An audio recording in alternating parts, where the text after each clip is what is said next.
pour l'internet. Voilà, mesdames, mesdemoiselles et messieurs de Voice of Congo.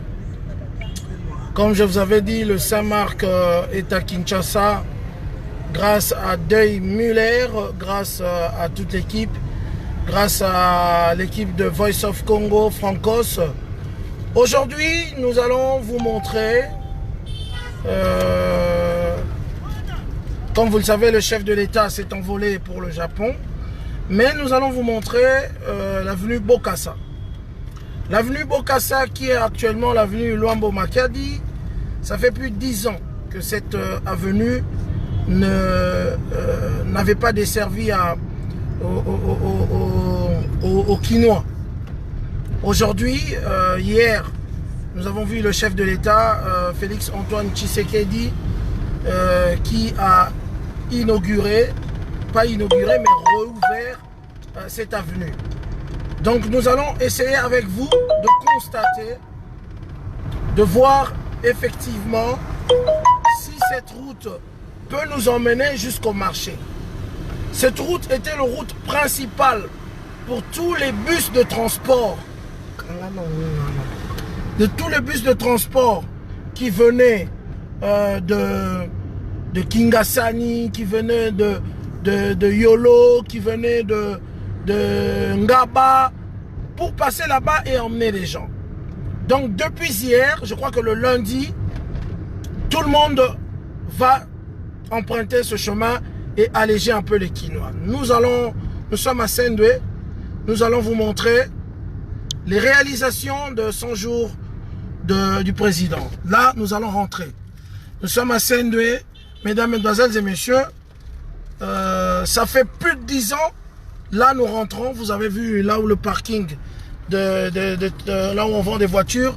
Voici maintenant cette route.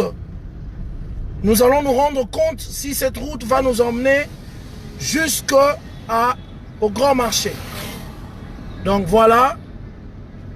Plus de 10 ans, enfin, nous pouvons aller en ville comme on le faisait à l'époque. Nous ne pouvons dire que merci à Fachi Béton, merci aux autorités, et nous demandons de continuer à faire le travail. Là, nous avons passé le pont, nous allons passer l'avenue Funa. C'est à partir d'ici que tout bloqué. Nous allons constater si réellement cette route s'est ouverte. Voilà. Ça, c'est l'avenue Funa. Nous allons passer. Pourquoi on appelle Fachi Béton? Parce que les routes ici sont bétonnées. Vous le voyez. Vous voyez. À partir d'ici. Voilà. Donc, cette rue, il y avait des commerces, il y avait des magasins qui ont fermé parce qu'il n'y avait plus d'activité. Et voilà maintenant. Là, on est à l'aéroport de Ndolo. Ça fait de lustres que je suis passé à cet endroit. Voilà, nous allons le constater. L'aéroport de Ndolo est là. Moi, je ne suis pas encore passé à cette avenue. Je veux juste constater si effectivement cette route est praticable jusqu'à la zone. On est avec un chauffeur de taxi ici qui va nous confirmer est-ce qu'un Zélango vraiment Ezo Memabino et Oketi na Zandu. Oui, en tout cas, le Gonzamo Kwassali vraiment, en tout cas, vraiment, tout c'est peli makasi pour Zélango et sali plus de 10 ans. Donc, tout souffrir makasi. Ah, on est au Kendi, ah, directement au Kendi. Zando directement dans la Nenga Kala, ton Ekouya. Nenga Kala, voilà. Boza au monde Andolo, aéroport Andolo. Petro Megape, Kokita Mouké, Kotouna, moi, Batebele, Banderolanga. Ça, c'est l'avenue du matin, moi qui m'alembe, ça, frère. Nzelo embouteillage comme à la Makasi. Je touche tout droit, papa. Malembe, na la Xabango Dima, na entrée en Ndolo. Entrée en Ndolo, Yango. Base aérienne de Ndolo. Ngapo Nangeza, et comme un rêve, collègue Boyna Moutuka. Donc, on va continuer. Est-ce que vraiment Nzelo et Sili, est-ce que Fachi Beto Sali Moussala Naye, te pousse à la kaka?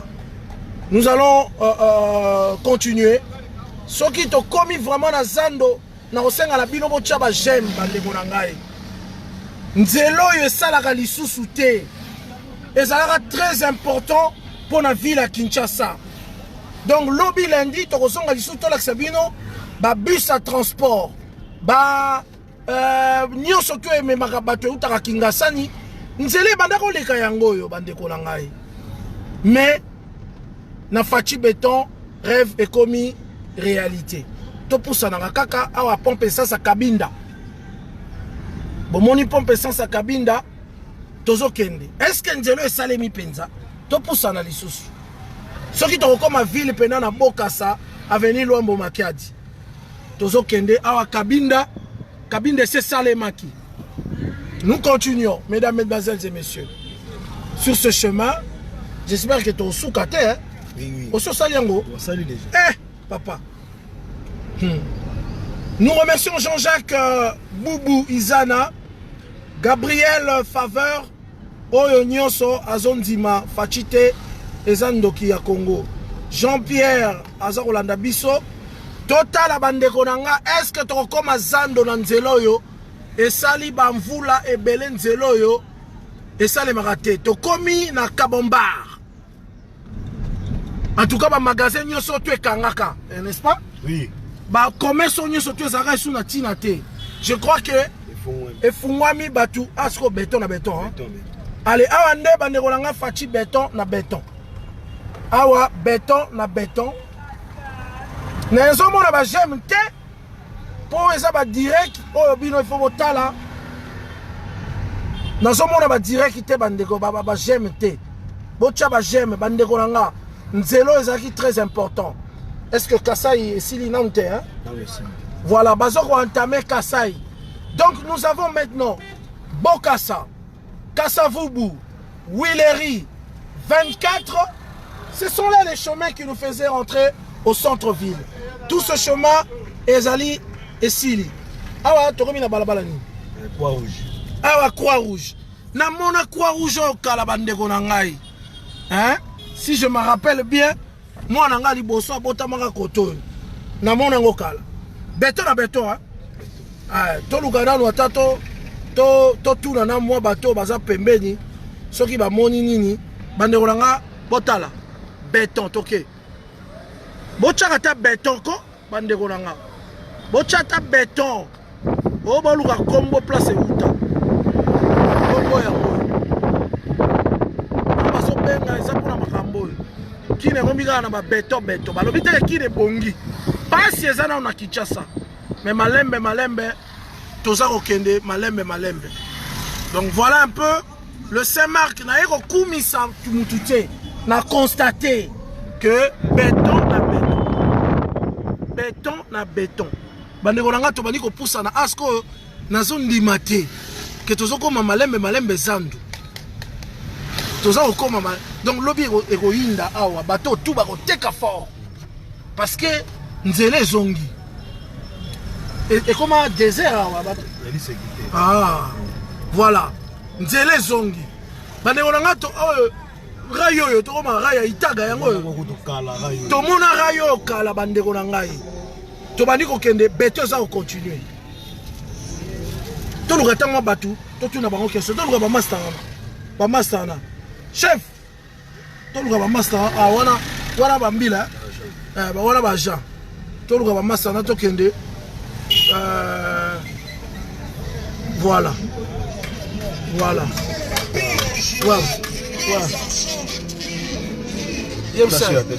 Excusez. Papa, bonjour. Hein? Bazolanda biso na poto. Nzela oyo ndenge mokonzi abongisi sali bino nini?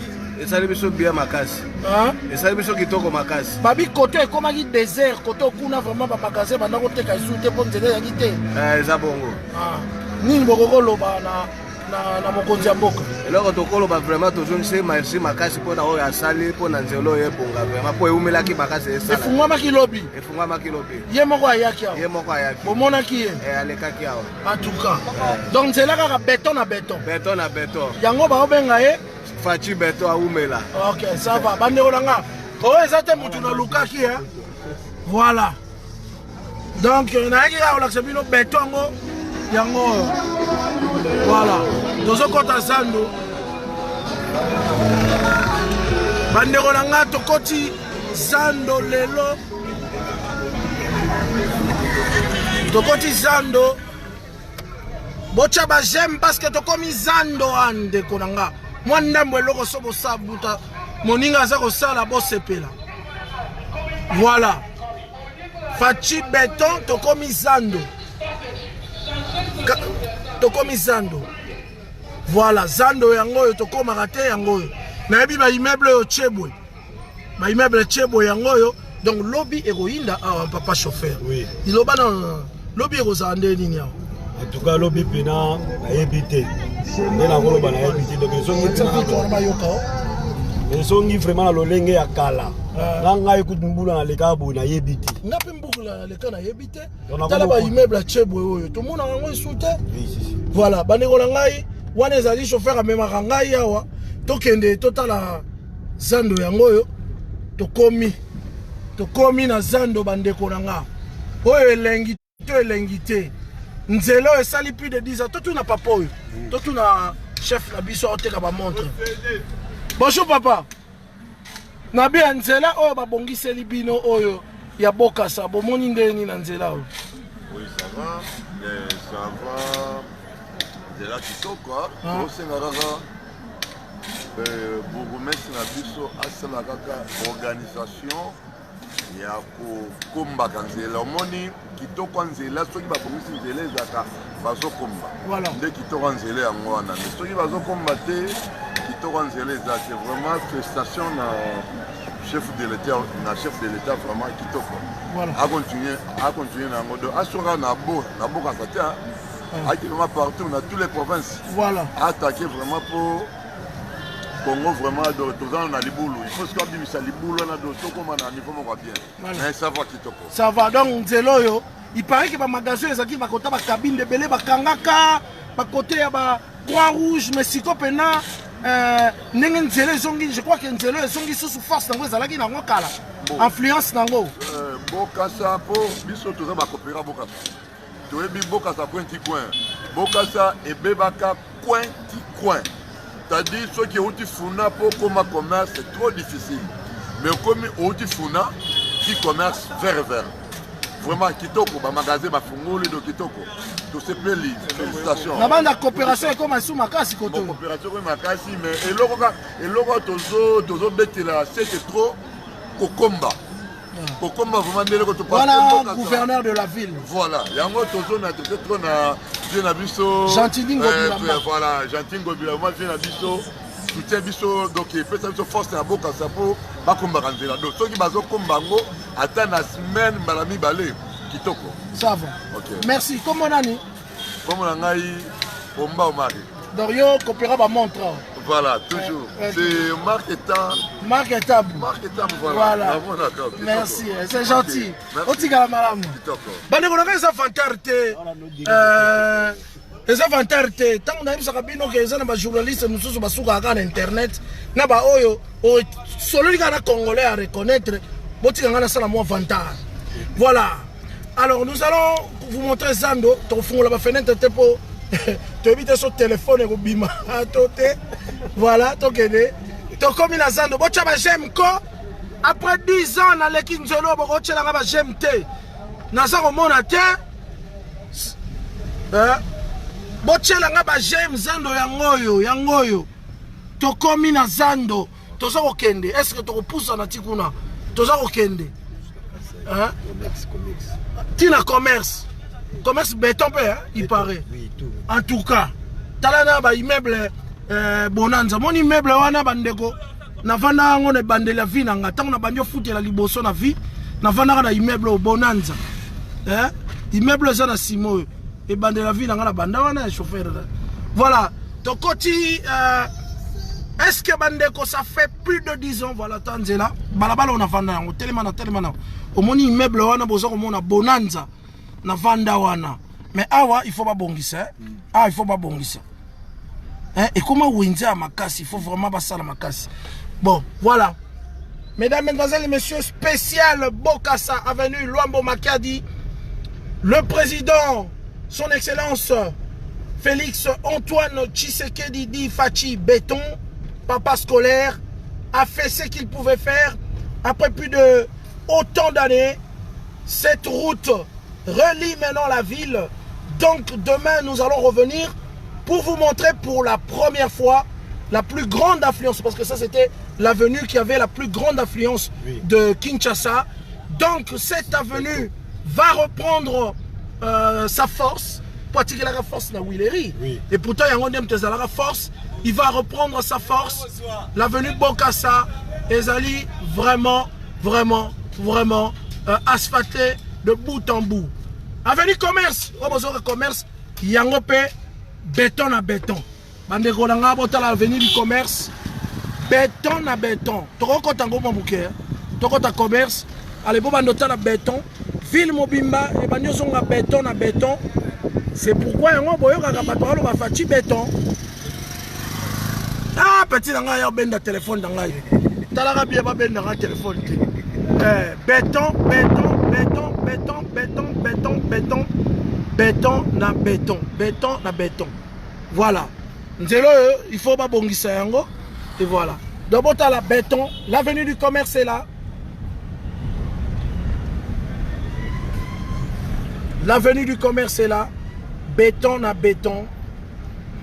Les arous blagues, na tcha le bord na yango ya, na tchango po so na téléphone. Voilà donc, voilà. Béton, béton, béton, béton. Pour bouka dans la base, il faut que mabe à la machine pour abouka yango. Donc, lobby embouteillage et rokita d'un cran à Kinshasa. N'est-ce pas, papa? Oui. Lobby embouteillage, moi, heureusement, paie ma lobby. En tout cas, lobby peut au sala kitoko. Ah, oui. Lobby au sala kitoko et tout. Et tu as les basso de mouton. Voilà. Tu as toujours na yo pour que Yolanda basso de mouton. Pour ils ont avancé. Là où ils ont avancé, c'était pour battre na kata Voice of Congo. Bon, mon akamusala clair. Ah, tu as presque Kasavubu, facile. Voilà. Tu as Kasavubu facilement. Voilà. Voilà. Mesdames, mesdemoiselles et messieurs, mission dans la curiosity. Borozwa, toujours la Voice of Congo, émission ya Kinshasa Bopeto avec le gouverneur Azako Bunda Bakasi pour Namboka et Bonga. Bisope, il faut, au lieu de critiquer à Kaka, tout ça en sorte que tu encourageras Bakonzi pour que Basalara Moussala Kitoko. Wana, nous allons entrer dans la ville Kassavou, mais tu reconnais ta bonté. Oui, voilà. Toko ta veni Kassavou. Voilà. Ah, il y a du boulot à Mounene. Voilà, il y a du boulot à Mounene. Voilà. On y va. Avenue Kassavoubou, on y va. Bon, il y a une chose aussi, Bandekonanga, il faut vous comprendre. Et là, où est renda poto propre, à part organisation, asphalta poto mobimba. Bon, tant que ville nabiso et aux ala na mabele, place moko, et aux ala difficile que bon mon on a aspect à poto. Donc il faut que petit à petit, tokanisi ma tata mampon ndenga salaka na boulevard so botali bien, ameka ko chamwa asphaltage. Tobima na boulevard ndeko na ngapo tozo kende pigeon. Tozo ke pigeon.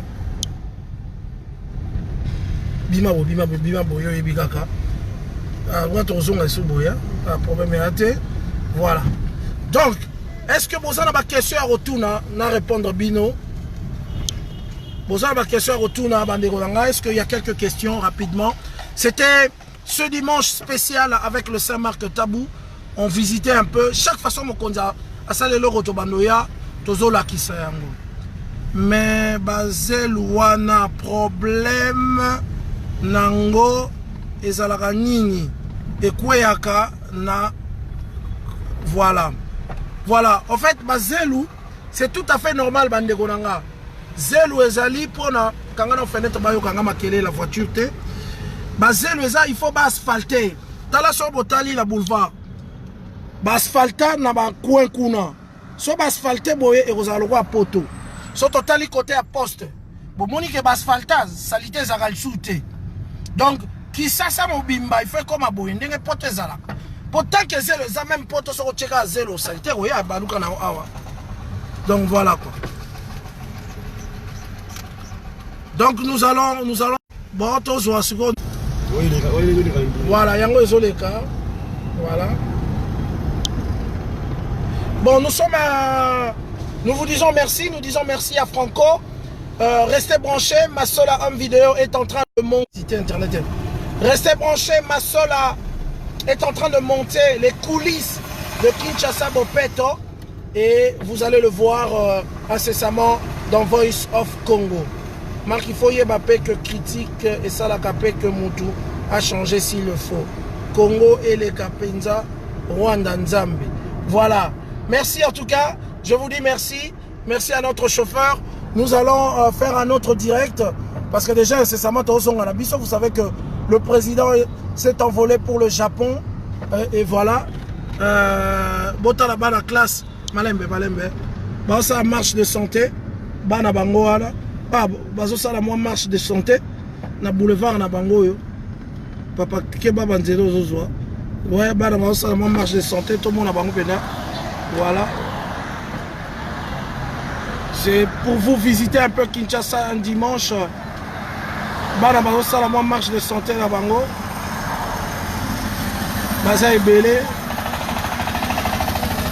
Voilà Raskin. Oh boza au monde ya ngomte ça la propriété il y a ville Mikolo et Yemabe avec Fachi Beto et comme sous koleka bakaro les ataba 2000 déjà hier na kacha ville ya Kinshasa bakaro musale za ko salema tala kutuna batu bazo kanga ba photo musale za ko salema impossible est-ce que Kinshasa liboso bakanga ka photo hein non Fachi oyo na habité ko soka uta wapi botala ko ana golf donc depuis to boni bala bazako tambola bala ba sepeli musale za ko salema ville za ko bonga malembe petit à petit Gentiningo bila za ko sala musala petit à petit Fachi Beto za ko sala musala akangami pe kuna na VK oyazali directeur de cabinet na ye musala malembe ba faye za ngaraté les bandeli mais musala malembe talabana hein bana classé ba ko tambola na ville na bango omoni de ba asphaltawa ezalaki matata mapon a osala mais problème kaka chef de l'état so mouton yo non et ça la peine okina no esila to komi na so mouton saute mouton kene mpanzi papa saute mouton yo et ça la peine no esila hein tala yango tellement na muke saute mouton yango ekozala boy omoni hein saute mouton ekozala boy bon malembe to okende toke papa toke